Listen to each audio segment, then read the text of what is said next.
Bon écoutez, ce soir c'est le réveillon de Noël et je propose qu'on fasse un sketch pour Noël. Qu'est-ce que vous proposez? Bah moi je propose qu'on achète du champagne, du foie gras, etc. Quel rapport avec le sketch de ce soir? Ah ok, bah écoute, je propose qu'on fasse un sketch sur le Père Noël, moi je fais la maman. Moi je propose de faire le père. Et moi je fais la fin ou le bébé, ouais. Et qui fait le Père Noël, vous y avez réfléchi à ça? À ça je ne sais pas. Bah toi? Ah oui, donc c'est toujours à moi de faire le pitre. Bah qui tu veux qu'il fasse? Ouais, vas-y.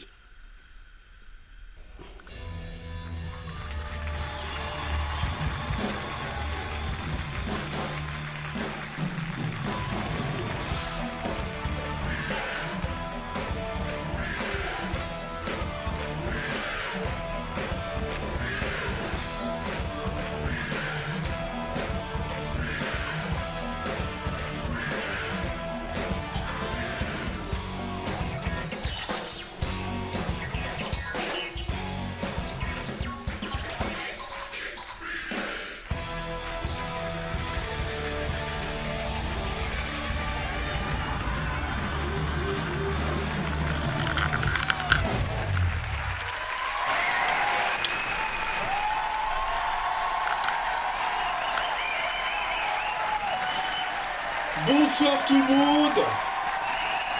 Moi, vous êtes en forme. C'est... Il y a de l'ambiance et c'est normal car aujourd'hui c'est le réveillon de Noël. Ce soir vous êtes en train de réveillonner et dans la nuit les petits enfants recevoir des cadeaux de Noël. Gardez-en un peu pour tout à l'heure car nous aussi on va réveillonner tout au long de l'émission. Bon, il n'y a pas de sapin de Noël, il n'y aura pas de cadeaux, mais on va quand même vous partager du plaisir pour cette dernière émission de l'année. Ça groove. Et bah dis donc, vous êtes en forme. Vous savez, je connais une famille où le jour du réveillon de Noël, bah c'est calme. Il n'y a pas de musique, pas de bruit. Et si les enfants font le moindre bruit, ils risquent d'avoir un cadeau en moins. Ah, ça vous étonne.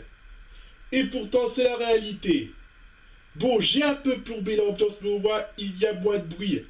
Sinon, pour bien commencer le réveillon, je suppose que vous connaissez tous Astérix. Et bah savez-vous qu'un nouveau film d'Astérix est prévu car un tournage était en train de se préparer pour 2020. Il s'est réalisé par Guillaume Canet, dont je rappelle qu'il a réalisé mon idole, ne dit à personne, Les Petits Mouchoirs, Rock'n'Roll et plus récemment cette année, Nous finirons ensemble. Il sera mon deuxième invité tout à l'heure et il joue aussi le rôle d'Astérix, ça va faire drôle. L'acteur qui a interprété Obélix auparavant, joué par Gérard Depardieu, est interprété cette fois-ci par un acteur également ami avec Guillaume Canet, et c'est aussi l'invité de ce soir, Gilles Lelouch.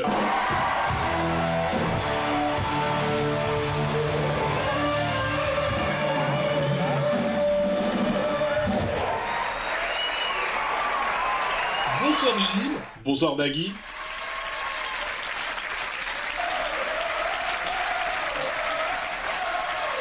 Écoutez, on est un peu pressé, donc je sais que vous êtes comme des enfants, c'est le sort du réveillon de Noël, mais là, on doit poursuivre car c'est un moment particulier, et nous, on est pressé de partir en vacances et de se mettre au chaud devant la cheminée et devant notre sapin. Alors Gilles Lelouch, comment allez-vous? Bah, moi ça va très bien.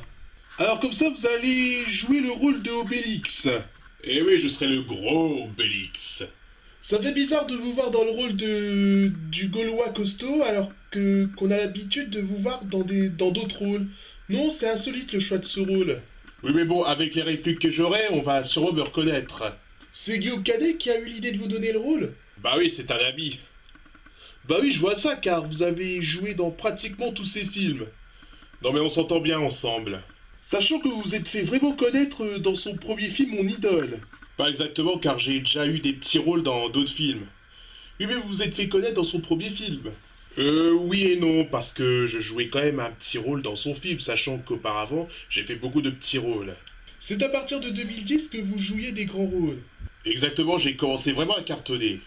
Vous avez joué dans 2 films de Fred Cavaillé à bout portant et Mea culpa, puis dans Les Petits Mouchoirs de Guillaume Canet, c'est vraiment un ami. Bah oui. Mais vous êtes aussi ami avec Jean Dujardin étant donné que vous avez réalisé en duo le film Les Infidèles en 2012. Oui, on forme un beau duo si je puis dire. On sent qu'il y a une petite ressemblance.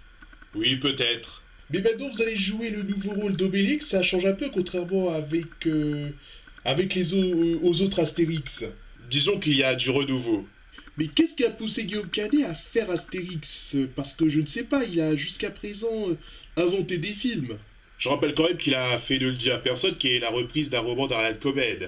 Oui mais bon, pourquoi Astérix? Bah écoutez, il y a eu plein de réalisateurs qui sont succédés, donc pourquoi pas lui? Oui pas faux, on va poursuivre l'émission, bougez pas, c'est juste après ça.